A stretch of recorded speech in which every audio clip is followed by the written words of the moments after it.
শাসন ব্যবস্থায় সারা ভারতবর্ষে শাসন করছে আকবর। আকবর 1542-এ 15ই অক্টোবর তার জন্ম। হ্যাঁ, তারপরে তিনি যখন সম্রাট হলেন 1556, তখন থেকে চলে আসছে সারা ভারতবর্ষের। তো তাহলে প্রশ্নটা হচ্ছে, সারা ভারতবর্ষের যখন তিনি সম্রাট, এবং আমাদের ঐতিহাসিক তপন কুমার বন্দ্যোপাধ্যায় বলছে যে 1594 পর্যন্ত বাংলার উপর আকবরের কোনো আধিপত্য ছিল না। সালটা কত? 1594। আর এই ফসলি সনের যে কথাটা 1584 খ্রিস্টাব্দে আকবর, তার যে সভার যে সদ, তার নাম হচ্ছে ফতেউল্লাহ সিরাজি। ফতেউল্লাহ সিরাজি তিনি যে ক্যালেন্ডার ছিল, বর্ষপঞ্জি ছিল, সেটাকে কীভাবে আরও ভালোভাবে কাজে লাগানো যায় সেইটা চেষ্টা করেছে সারা ভারতবর্ষে। কিন্তু বাংলায় তখন কিন্তু তার আধিপত্য ছিল না, তাই বাংলায় বঙ্গাব্দে তিনি প্রতিষ্ঠা করেছিলেন। এই মতটা কোনোভাবেই কিন্তু টেকে না। ইতিহাস এবং ম্যাথামেটিক্যাল কোরিলেশন, আর ক্রপ এগ্রিকালচারাল কোরিলেশন, আর একটা হচ্ছে কালচারাল কন্টিনিউটি।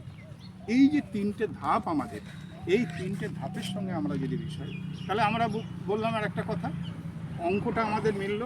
এইবার আকবর ওটা করলো, তারপরে কিন্তু আমাদের হোসেন শাহ, মুর্শিদ কুলি খাঁ, এরা যখন ছিল তখন কিন্তু এই বঙ্গাব্দকে আরও বেশি প্রচার এবং প্রচলনের জন্য সমাজে চালু করে দিল, যেটা ক্রপ ক্যালেন্ডার বা সোলার ক্যালেন্ডার হিসাবে পরিচিত। তারপর থেকে তো ব্যবহার হয়। তারপরে ইংরেজরা এলো। ইংরেজদের কাজই হচ্ছে সব ভুলে যাও, যা আছে তোমাদের, আমাদের যা আছে তোমরা। সেই ভোলানোর রেস কিন্তু, সেই বিভ্রান্তি, সেই বিস্মৃতি, সেই ভুলে যাওয়ার রেস কিন্তু স্বাধীনতার এই 78 বছর পরেও কিন্তু আমাদের চলছে। তাই বাংলাটা আমরা এই গতকাল 25শে বৈশাখ ছিল কবিগুরু রবীন্দ্রনাথ, তার জন্মদিন, 165-66তম জন্মদিন। আর আজকে আমরা যেখানে আছি, 1 মাস আগে 12ই এপ্রিল আমরা রেখে এসেছি এই রাজা শশাঙ্ক দেবের। আর প্রমাণ আরও কিছু আসবে, গুগলে পাবেন। সেটা হচ্ছে বর্তমানে বাঁকুড়ার বিহার এবং তপন নামে দুটো গ্রাম আছে, সেখানে টেরাকোটার উপরে কিছু শিলালিপি পাওয়া গেছে। তার কার্বন ডেটিং করে পাওয়া গিয়েছে যে এই বঙ্গাব্দ কথাটা সেখানে লেখা আছে। কার্বন ডেটিংয়ে পাওয়া যাচ্ছে সেটা 7ম থেকে 8ম খ্রিস্টাব্দে এটা তৈরি হয়েছে, কার্বন ডেটিংয়ে পাওয়া যাচ্ছে। তাহলে এটা বললাম এক, আগে বলেছি।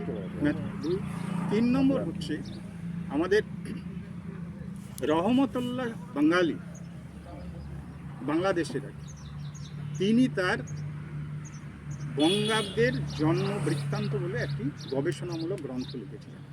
তিনি বলেছেন যে বঙ্গাব্দের প্রচলন কিন্তু রাজা শশাঙ্কের রাজ্যাভিষেকেই এটা হয়েছে। দক্ষিণ 24 পরগনার চম্পাহাটি গ্রামে এই বেশ কিছুদিন আগে একটা শিলালিপি পাওয়া গিয়েছে, সেখানেও বঙ্গাব্দ কথাটা আছে। সেখানেও দেখা যাচ্ছে কার্বন ডেটিং করে এই 7ম 8ম শতাব্দীর কাছাকাছি দাঁড়িয়ে।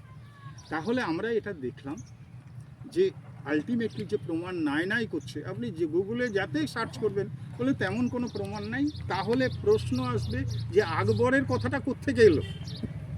আসবে না যে হঠাৎ আকবর চলে এলো কেন এর মধ্যে? আকবরের এই যে ফসলি সন, এই ব্যাপারটা হঠাৎ চলে এলো কোত্থেকে? প্রশ্ন হচ্ছে 15-20 বছর আগে কিন্তু এটা ছিল না, স্যার খেয়াল করবেন। 15-20 বছর আগে এটা ছিল না।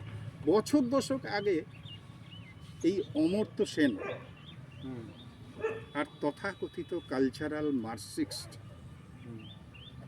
অমর্ত্য সেন প্রথম এটা বলে সারা বিশ্বে প্রচার করতে লাগলো যে বঙ্গাব্দ আসলে এইখান থেকে শুরু হয়। তার কোনো যুক্তি নাই, প্রমাণ নাই, মুখের কথাটাই বলে দিচ্ছে। আর ও যেটা মুখে বলল, এই আমাদের দেশে যারা মার্কসিজম নিয়ে পড়াশোনা করে তারা ওর কথাটাই শুনবে দিয়ে এই 10 বছর ধরে কিন্তু এটা চলে আসছে।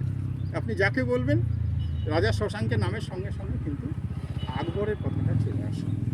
কিন্তু আকবর যখন বাংলার আধিপত্য পেল, সেটা হচ্ছে